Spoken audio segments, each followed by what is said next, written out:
Salut, c'est Vincent. Salut, c'est Lou.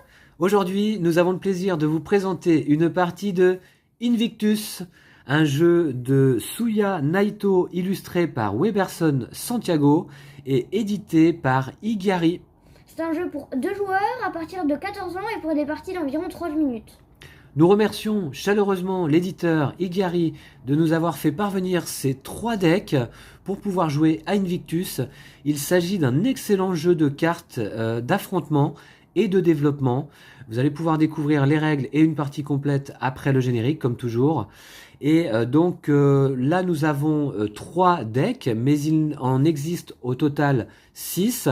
Ici, nous allons jouer aujourd'hui, Lou et moi, avec le roi et l'empereur, mais on a également Tlatoani et 3 autres decks qui existent, le shogun, le pharaon et Odin.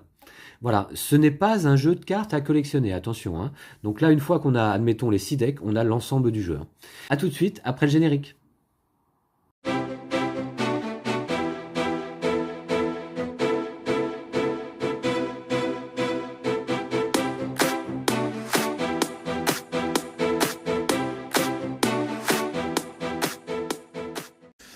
Voici, la mise en place là est terminée pour notre partie de Invictus. Alors, comme vous pouvez le constater, je me suis confectionné 2 petits playmats qu'on met bout à bout là ici pour en fait délimiter les emplacements de notre zone de bataille et de notre réserve. Puisque vous allez voir qu'on va poser nos cartes face à face, c'est un véritable affrontement. Lou a sa zone de bataille ici devant lui, avec ici sa ligne de front. Et donc voici la mienne. Sur chaque ligne de front, eh bien, vous voyez qu'il y a 3 emplacements. On pourra y poser maximum 3 cartes. Derrière la ligne de front, nous avons la ligne arrière qui se trouve ici en orange et Lou a sa ligne arrière de son côté. Et puis tout devant nous, on a notre réserve de cartes constituée de 5 cartes au maximum. Voilà.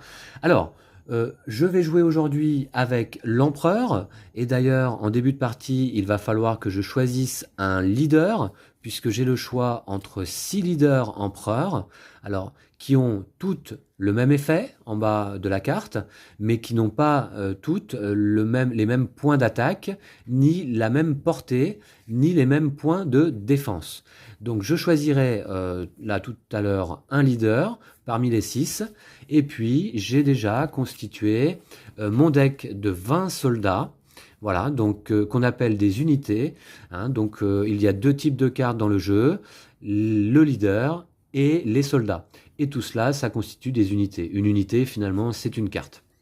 Alors, moi je vais jouer avec l'alchimiste, qui a 3 points d'attaque, qui a 7 portées, et cet effet de soutien.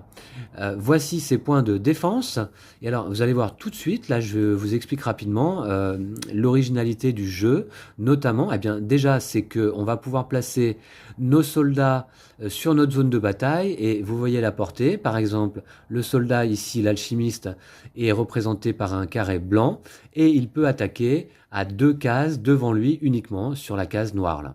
Donc par exemple, si jamais mon alchimiste se trouve ici, alors à ce moment-là, il peut attaquer simplement l'unité ennemie qui se trouve sur cette case.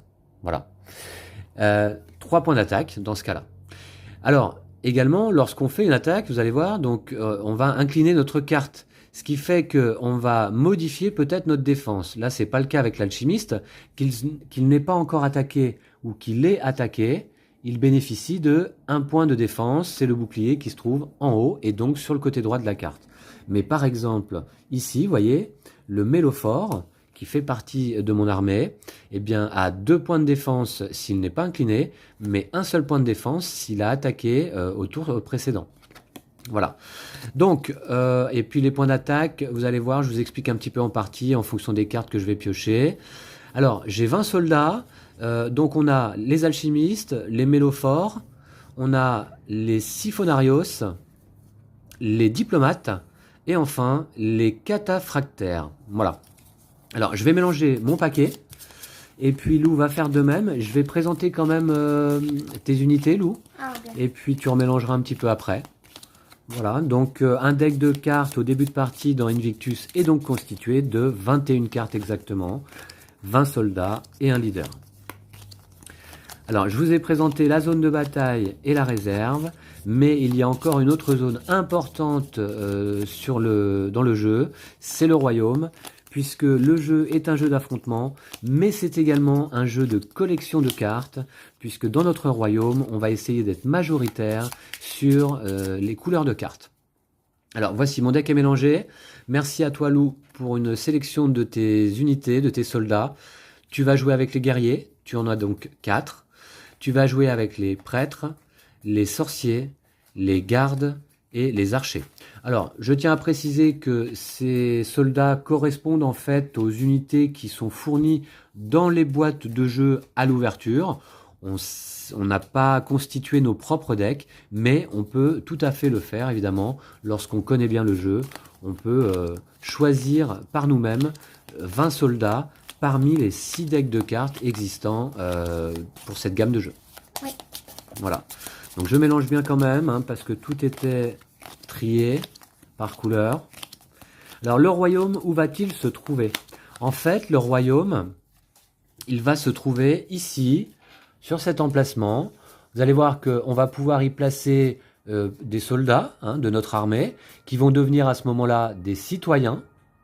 Et puis on va ranger donc ces cartes ici, chacun de notre côté, par couleur, par pile de couleurs, et on doit toujours voir combien il y a de cartes par couleur. Alors il y a 5 couleurs de cartes dans le jeu, on les a vues là rapidement, je vais vous les remontrer dans mon deck.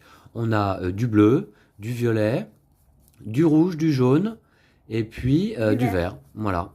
Donc je vais remélanger parce que du coup j'ai vu mes cartes. Après, on peut mettre un empereur. Donc bon. Alors vous allez voir qu'à notre tour, c'est très simple. On va jouer 3 phases. D'abord, on va redresser nos unités sur notre zone de bataille, puis piocher une carte. Voilà, en début de chaque tour, on pioche une carte. Ensuite, on va passer à la phase d'action. Là, on doit obligatoirement réaliser une action parmi les 3 suivantes. La première, c'est ne rien faire, c'est possible. La deuxième, c'est recruter des unités, soit depuis notre réserve, soit depuis notre main, pour les mettre sur notre zone de bataille. Et la troisième action possible, c'est attaquer une unité adverse, évidemment. On a également 2 actions bonus à notre tour. On peut jouer une ou plusieurs cartes en tant que soutien ici dans notre réserve pour appliquer leur effet de soutien qui se trouve donc en bas de la carte. Voilà. Et puis, on peut également, à notre tour, c'est une action bonus facultative, placer un de nos soldats, donc de notre main, dans notre royaume, pour essayer de constituer une collection de cartes. Puisqu'en effet, la fin de partie sera déclenchée par 4 occasions. Soit un joueur capture ou tue le leader adverse, à ce moment-là il remporte immédiatement la partie. Une autre condition de victoire, eh bien, c'est qu'un joueur soit majoritaire sur 4 couleurs ou plus de citoyens ici dans le royaume. Enfin, une troisième condition, ça s'appelle fin de la guerre. Lorsque nous n'avons plus de cartes à piocher dans notre deck, alors le joueur majoritaire sur le plus de couleurs de citoyens l'emporte. Et enfin, quatrième option de fin de partie, l'effondrement. Si un joueur n'est pas capable de procéder à ce qu'on appelle la conscription, c'est-à-dire que la conscription se produit immédiatement lorsqu'un joueur n'a plus de soldats sur sa zone de bataille, ni de leader d'ailleurs.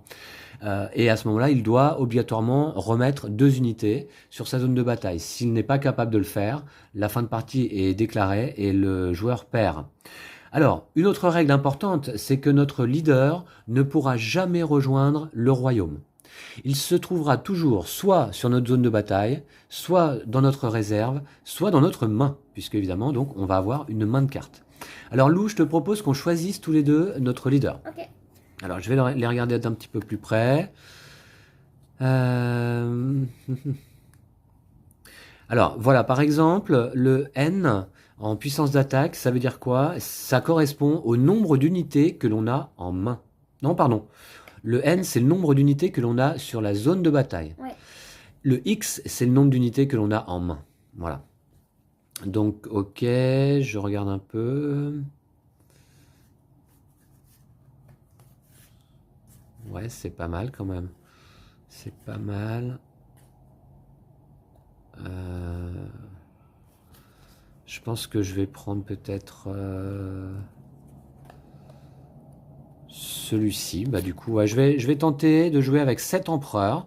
Voilà, donc puissance d'attaque N, c'est-à-dire nombre d'unités sur la zone de bataille, 3 de défense à la verticale, 3 de défense également à l'horizontale, c'est pas énorme finalement, et puis une portée sur les 3 cases devant. Donc par exemple, si mon Ouais. leader se trouve ici sur ma ligne de front, il peut attaquer les 3 cibles qui se trouvent ici. Voilà, donc je vais le placer pour le moment sur le côté, on va regarder ton leader, Lou. C'est le roi, ok, un des 6 rois que tu avais de possibles. Alors, beaucoup de points de défense, 5 de défense à la verticale, 4 à l'horizontale, 3 points d'attaque, et il attaque uniquement sur la case qui se trouve juste devant lui. Voilà, et un effet de soutien, copier l'effet de soutien du guerrier, du garde, de l'archer, du prêtre ou du sorcier. Ok, on n'a pas vu mon effet de soutien, qui est copier l'effet de soutien du mélophore, du cataphractaire, du siphonarios, du diplomate ou de l'alchimiste. Voilà. Ok. Alors Lou, je te rends ton roi. On n'a pas terminé la mise en place. Notre deck est mélangé? Ouais. Alors je vais le placer moi ici à gauche, puisque à droite va se trouver notre cimetière. Voilà. Alors, dans ce cas-là, on pioche 3 cartes de notre deck. On a le droit à ce qu'on appelle un mulligan, c'est-à-dire que si on n'est pas satisfait de nos 3 cartes piochées, on peut les replacer dans le paquet, le remélanger et en repiocher 3 autres, Je fais un mulligan. et cela une seule fois. Alors moi je regarde un petit peu. Ok.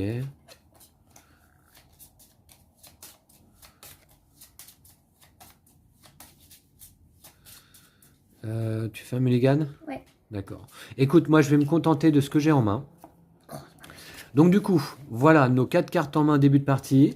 On va déterminer déjà un premier joueur, Lou. Ok. Alors, j'ai ici une pièce, je vais la mettre dans une de mes mains, et Lou, tu vas choisir. Si tu tombes sur la pièce, tu es premier joueur. D'accord? Ok. C'est là. Eh bien, tu seras donc premier joueur pour cette partie. Alors, on va reculer un petit peu la zone pour qu'on voit bien là ici. Alors donc du coup, tu places une carte sur la zone de bataille sur ta ligne de front. On est toujours à la mise en place. Hein. Ok. Puis moi, je vais faire de même. Alors, c'est quoi donc? Le prêtre. C'est le prêtre qui vise partout sauf devant lui, quoi. Hein. Ok, donc dans ce cas, moi, je vais jouer quoi? Ok. Non, pas alors. partout sauf devant lui. Il est juste là. Oui. Oui, oui. Bon, enfin, c'est déjà pas mal. Alors, l'empereur. Ok.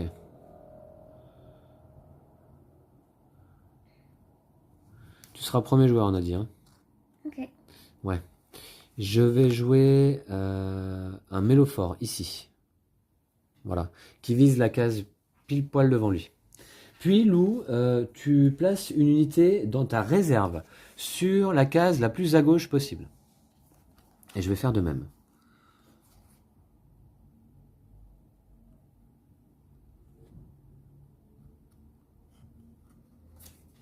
Hop. Je vais... Ah, dans ma réserve. Ouais, dans ta pardon. réserve. Voilà. Et enfin, donc, le premier joueur place un soldat de sa main dans son royaume. Alors, évidemment, dans pas mon l'empereur, royaume. puisque nécessairement, ça va être un soldat dans les royaumes ici. Voilà. Ah, attends, du coup, je vais mettre quelqu'un dans ma réserve. Alors, je te propose, voilà.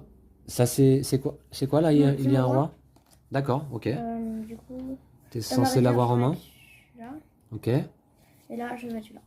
très bien. C'est bon? Ouais. Donc, on a finalement une carte en main, une carte dans notre réserve, une carte sur la ligne de front et une carte dans notre royaume. Et vous voyez, on commence à constituer des collections de cartes. Moi, j'ai une bleue, Lou, il a une jaune. Voilà. Ok, eh bien, Lou, c'est à toi de jouer. Tu redresses tes unités sur ta zone de bataille. Ben, là, au premier tour, c'est pas nécessaire, évidemment. Et tu pioches une carte. D'accord. Ensuite, tu fais ta phase d'action. Soit tu ne fais rien, soit tu recrutes, soit tu attaques. Je vais recruter pour mettre mon roi ici. Alors, recruter, si tu as au moins une carte dans ta réserve, c'est nécessairement depuis ta réserve. Tu ne peux pas recruter depuis ta main dans ce cas-là. Et tu dois recruter la carte la plus à gauche dans ta réserve. Si tu n'as pas de carte dans ta réserve, tu recrutes une carte depuis ta main. Donc là, tu as recruté. J'ai pas préciser que lorsqu'on place une unité sur la zone de bataille, elle doit toujours se trouver sur la ligne de front, à moins qu'il y ait déjà une unité sur la ligne de front. Dans ce cas, on peut mettre une unité en arrière ici, derrière l'autre. Voilà, donc tu as placé ton roi derrière donc ton prêtre. Oui. C'était ton recrutement. Tu peux jouer un ou plusieurs soutiens. On va voir que certains effets ici peuvent se jouer pendant notre tour, évidemment, mais également parfois pendant le tour de l'adversaire. Et puis, tu peux placer, si tu le souhaites, un soldat de ta main dans ton royaume. C'est également une action bonus non, possible. je vais m'arrêter là. Tu t'arrêtes là? Ouais. Il y a une troisième phase, la phase de défausse. Si jamais tu as 6 unités en main, exactement 6 en fin de tour, alors tu es obligé de placer un soldat dans ton royaume. Voilà. Ok. Mais là, on passe directement à mon tour, et vous allez voir que les tours sont très rapides et très fluides, et que le jeu donc mêle affrontement stratégique sur un champ de bataille et collection de cartes ici dans le royaume sur le côté. Et je trouve donc ce jeu extrêmement intéressant pour des parties courtes, rapides et en plus facilement transportables. On prend 2-3 decks avec nous et on part en voyage et on peut faire des affrontements sans problème. Ouais. Moi j'ai fait les playmates parce que j'aime bien que les cases soient délimitées, mais c'est pas une obligation évidemment. Alors, c'est à moi, je redresse mes unités, je pioche une carte. Donc là, pour le moment, je vais avoir lui, ok.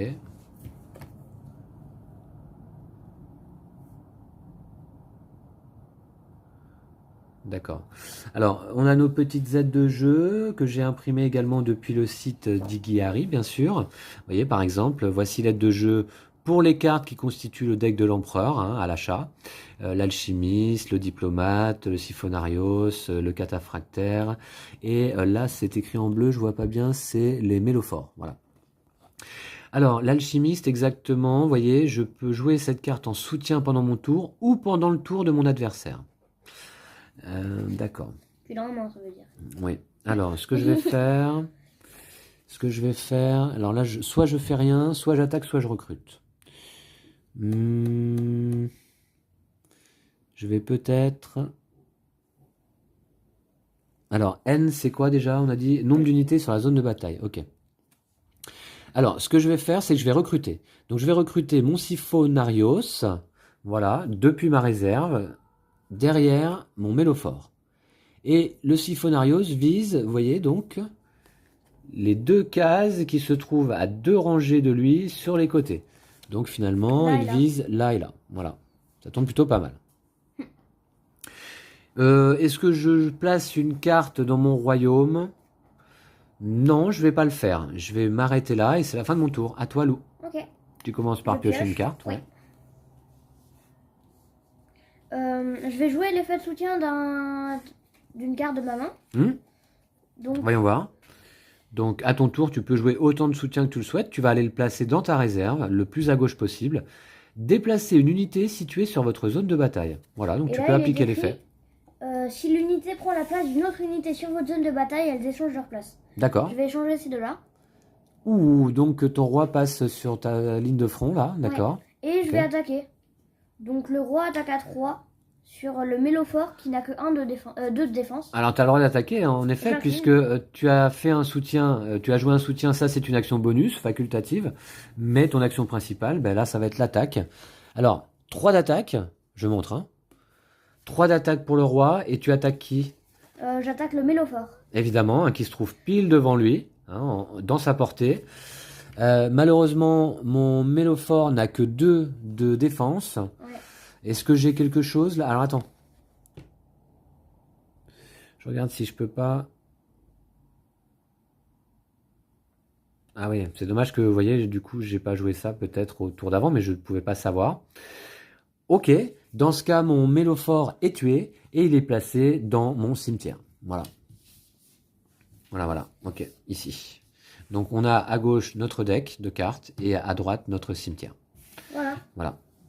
Et du coup, bah c'est tout, c'est la fin de mon tour. Ouais, fin de ton tour, c'est à moi. Et du coup, lui, il avance. Alors lui, là, ouais, voilà, exactement. Vous voyez, mon unité sur ma ligne de front a été tuée, donc l'unité qui se trouve en arrière prend la place. Et c'est pas du tout pour m'arranger, je pioche une carte. Ok. Donc là, je peux recruter ou attaquer. Mais alors attaquer avec X, c'est le nombre d'unités en main. C'est pas mal, remarque, hein. Nombre d'unités en main pour le Siphonarios qui me fait 3 points d'attaque. Parce que le problème, c'est que si je laisse mon Siphonarios là, tu vas encore le tuer, hein. Faut croire. Faut croire. Ouais. D'accord. Donc, ce que je vais faire... Je vais recruter mon alchimiste. Je n'ai pas de carte dans ma réserve, donc je recrute depuis ma main. Et je vais le placer ici sur ma zone de bataille, sur ma ligne arrière, derrière mon Siphonarios. Il a une attaque de 3 et une portée sur une case à 2 rangées devant lui. Voilà, ici.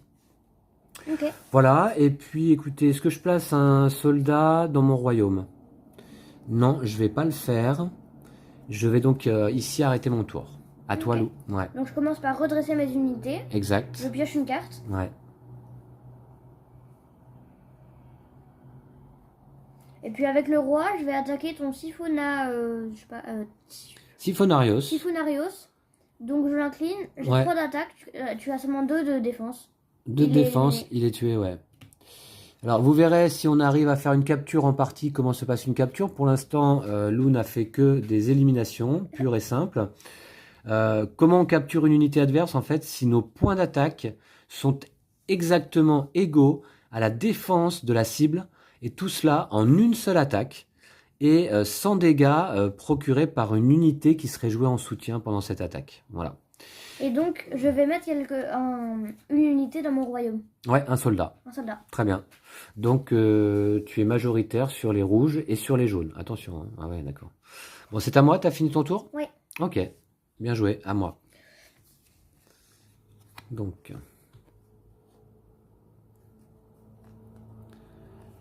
Ouais, mais le problème, c'est que là, tu vas tuer toutes mes unités les unes après les autres, quoi. À chaque tour. Bah, là, à force, ça va aller vite, quoi. Mais bon. D'accord. Ok. Donc, dans ce cas, il faut que je réagisse très vite. Et ce que je vais faire, c'est que je vais recruter donc mon empereur ici sur cette case. Voilà. Ok. Et à mon tour, je vais jouer celle-ci dans mon royaume en tant que citoyen. Donc j'ai 2 couleurs de cartes dans mon royaume. Ok. Voilà, écoute, à toi de jouer, Lou. Je Tu commence redresses. par redresser et Ouais. je pioche. Ouais. Alors.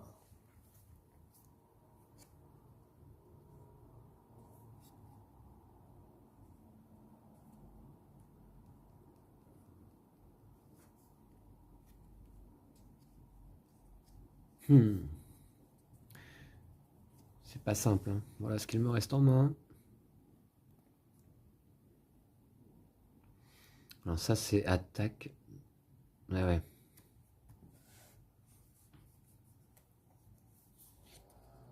Ce que je vais faire. J'ai le droit de recruter, du coup, d'échanger les deux. Oui, mais il part sur l'emplacement le plus à droite de ta réserve, ton roi. Ah. Bah, ok. Bon, voilà. Donc oui, effectivement, on l'avait pas dit, mais lorsque tu recrutes, hein, depuis ta réserve ou depuis ta main, eh bien, tu peux prendre la place d'une unité qui se trouve déjà dans ta zone de bataille, mais celle-ci donc se rend dans ta réserve le plus à droite possible. Et je vais rajouter un soldat dans mon royaume. Voilà. D'accord. Bah voilà, c'est tout. C'est la fin de mon tour. C'est la fin de ton tour. Ouais. C'est à moi de piocher. Voilà. Alors.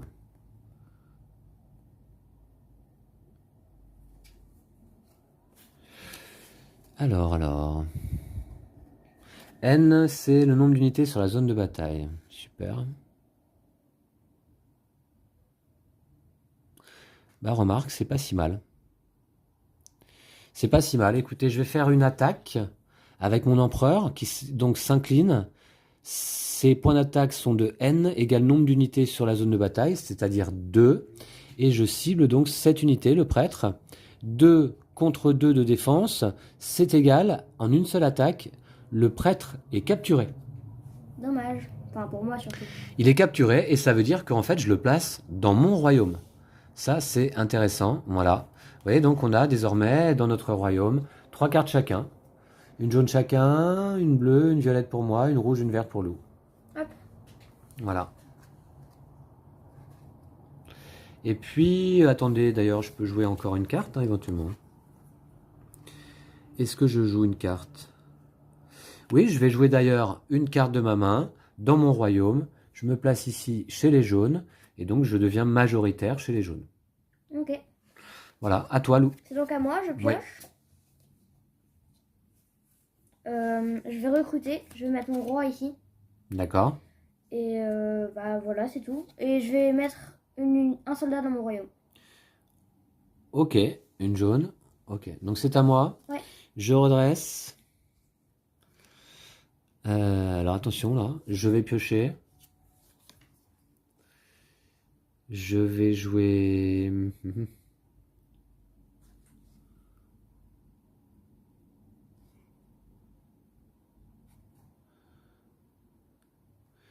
N, c'est toujours mon nombre de cartes dans ma zone de bataille, donc c'est toujours 2. Il est chaud ton roi, hein. 5 de défense, c'est énorme, hein. Ouais, j'ai pris le plus puissant. C'est énorme. Mais il a la plus petite zone d'attaque possible. Ouais. Enfin bon, il m'embête quand même. Évidemment, je peux pas me permettre de laisser mon empereur ici, hein. Sinon, à ton tour, tu m'attaques et il est tout de suite éliminé et c'est fin de partie. Donc ce que je vais faire plutôt... C'est compliqué, hein. C'est compliqué parce que moi je trouve que je manque un petit peu de défense là. Je vais jouer le Siphonarios que je recrute, hein, j'ai pas d'unité dans ma réserve, à la place de mon empereur justement, qui va se retrouver donc ici en réserve. Et puis, est-ce que je joue une carte dans mon royaume? Non, je vais conserver celle-ci en main. Lou, c'est à toi de jouer. Alors, je pioche. Ok.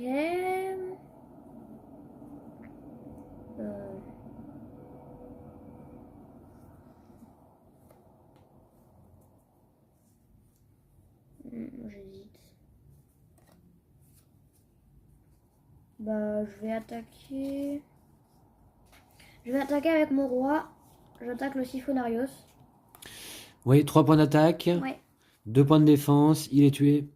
Et je vais recruter. Je vais mettre un soldat dans C'est mon un peu trop royaume. facile là, je trouve. Ok, une nouvelle couleur pour toi. On est à 1 partout chez les bleus. Donc tu es majoritaire sur 2 couleurs simplement, hein, c'est ça? Ouais. Et moi sur une. C'est mal parti cette partie là, je me trouve impuissant face à ton roi. Je sais pas trop quoi faire. Je vais piocher une carte. T'as fini ton tour? Oh oui. Ouais.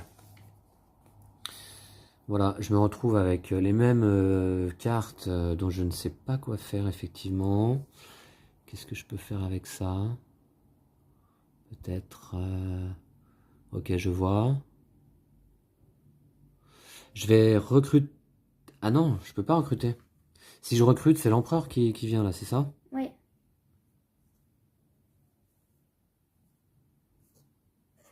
Ouais. Bah, je vais recruter l'empereur quand même, tiens, voilà. Puisque j'ai une carte dans ma réserve, je suis obligé de la recruter. Je vais le mettre ici. Ok. Voilà, attends voir, est-ce que je place une unité? Non, je vais conserver mes cartes en main. À toi donc, alors... mhm. Ouais, à toi de jouer. Ok. Mm. Je pioche. Je redresse. Et puis je pioche. Oui. Alors.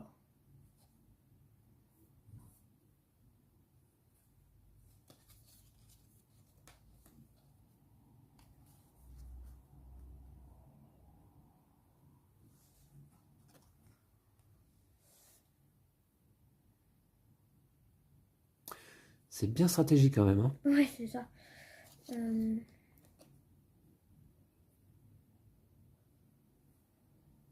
C'est pas évident du tout.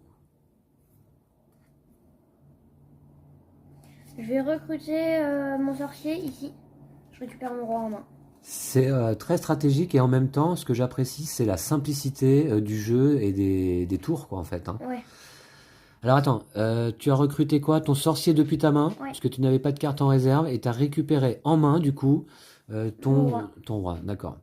Effectivement, c'est comme ça que ça se passe. Ok. Alors, c'est à moi? Oui. Bon, alors on va commencer à faire un petit peu de dégâts, hein. Alors, N, c'est quoi? Nombre d'unités sur la zone de bataille. Ok. Alors, mon empereur, qui a 2 points d'attaque, puisque j'ai 2 unités sur la zone de bataille, va attaquer ton prêtre. ici, dans sa portée. Je l'incline. Ah, je vais jouer une carte de soutien qui peut être jouée pendant le tour de l'adversaire. Annuler l'attaque de l'adversaire. Oh là là, le garde. D'accord, ok.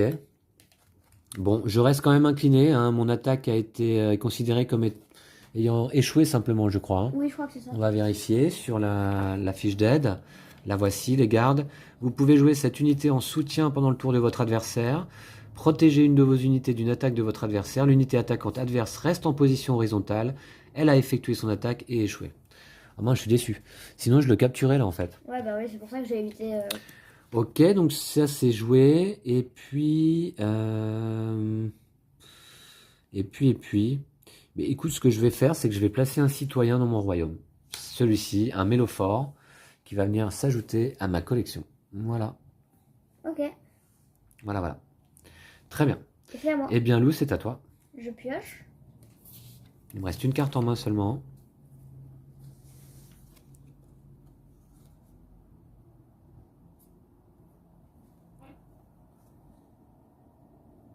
On peut jouer autant de soutien qu'on veut à notre tour. Oui, tant que tu as de la place dans ta réserve pour les placer. Ok. Donc, je vais attaquer. Le prêtre attaque l'empereur. Donc, je m'incline. J'ai un d'attaque dans cette direction et dans celle-là. Voilà. Donc, il a un d'attaque. Oui, Plus, je vais jouer à des soutiens. Infliger un point de dégâts à une unité adverse située n'importe où sur sa zone de bataille. Donc, un dégât de plus. oui. Et je vais jouer en soutien mon roi. Copier l'effet de soutien du guerrier, du garde, de l'archer, du prêtre ou du sorcier. Et donc, je copie l'effet de l'archer. Infliger un point de dégâts à une unité adverse située n'importe où sur sa zone de bataille. Alors, attends, j'ai pas bien compris. Montre-nous un petit peu ce que tu as joué. Donc, tu inclines ton prêtre pour faire un point de dégâts, effectivement, à mon empereur, dans sa portée. Il n'y a pas de souci. Puis, tu joues l'archer, infliger un point de dégâts à une unité adverse située n'importe où sur sa zone de bataille. Donc, l'empereur. D'accord. Et copier l'effet de soutien du guerrier, du garde, de l'archer, du prêtre ou du sorcier. Et j'ai le sentiment que donc ça inflige 3 points de dégâts à mon empereur, qui du coup est vaincu en fait, capturé en fait. Non, pas capturé parce que Non, j'ai pas utilisé capturé. des effets. T'as utilisé Il des est effets de tué. soutien, il est tué mon empereur. Non, ouais. Enfin, C'est déjà la fin de partie? ah, Bah je là sais franchement je suis déçu, hein. Je suis déçu. Bravo à toi Lou, je te laisse replacer tes cartes dans ta réserve. pas. Ouais. Voilà, yes.